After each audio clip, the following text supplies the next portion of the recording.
Professor Nasrullah Khan, principal government superior science college Peshawar. آج 16 تاریخ کو جو 16 اکتوبر سپیریئر سائنس کالج پشاور میں ڈسٹرکٹ گورنمنٹ کی طرف سے جو 10 بیماریوں کے بارے میں جو آگاہی پروگرام تھا وہ یہاں پر ہوا، جس میں طلباء کی کثیر تعداد نے شرکت کی، اور اس میں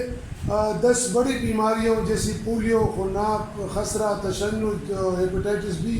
وغیرہ جیسے 10 بڑی بیماریوں کے بارے میں ڈاکٹر جہانزیب صاحب نے بہت تفصیلی لیکچر دیا ہے، اور اس سے یقیناً طلباء میں ان کو بہت زیادہ معلومات حاصل ہوئی ہیں، اور ان بیماریوں سے بچاؤ کے لیے جو تدابیر بتائی گئی ہیں اور جو اس کا علاج بتایا گیا ہے، اس سے طلباء کو بہت زیادہ فائدہ ہوا۔ میری ان کالج کے تمام طلباء سے بھی اور ہمارے صوبے کی دیگر عوام سے بھی یہ مطالبہ ہے کہ یہ جو بیماریاں ہیں یہ ہمارے ایک صحت مند قوم جو ہے اس کے لیے ایک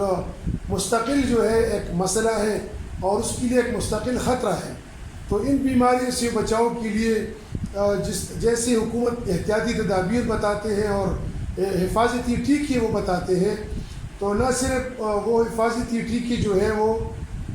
بر وقت اپنے بچوں کو پلایا کریں، اور اپنے آس پاس پڑوس میں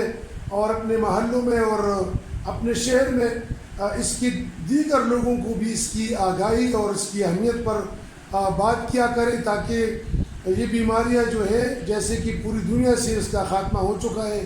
بدقسمتی سے ہمارے ملک میں اب تک ان بیماریوں میں سے کچھ نہ کچھ جو مریض ہیں وہ پائے جاتے ہیں، تو ان بیماریوں سے مکمل خاتمے کے لیے ضروری ہے کہ اس آگاہی مہم میں ہم سب بطور ایک پاکستانی شہری حصہ لیں، اور اس سے اپنے قوم کو، اپنے ملک کے بچوں کو اور اپنے آس پاس پڑوس کے، اپنے گھر کے اور محلے کے بچوں کو ہم ان بیماریوں سے بچائیں، تاکہ ایک صحت مند قوم ہمیں میسر آ سکے، اور یہی صحت مند قوم جو ہے ہمارے ملک کے تمام شعبوں میں کل انتہائی اچھی صحت کے ساتھ بہترین طور پر اپنی صلاحیتوں کا وہ بہترین مظاہرہ اور وہ عملی طور پر اس کا اظہار وہ کر سکیں۔ یہی ہمارا ایک میسیج ہے جس پر پوری لوگ جو ہے ہمارے خصوصاً سارے طالب علم مکمل طور پر اس پر عمل کریں، اور اس طرح کی پروگرامز انشاءاللہ آئندہ بھی تعلیمی اداروں میں اور خصوصاً ہمارے کالج میں طلباء کی آگاہی کے لیے ہم کرتے رہیں گے۔ شکریہ۔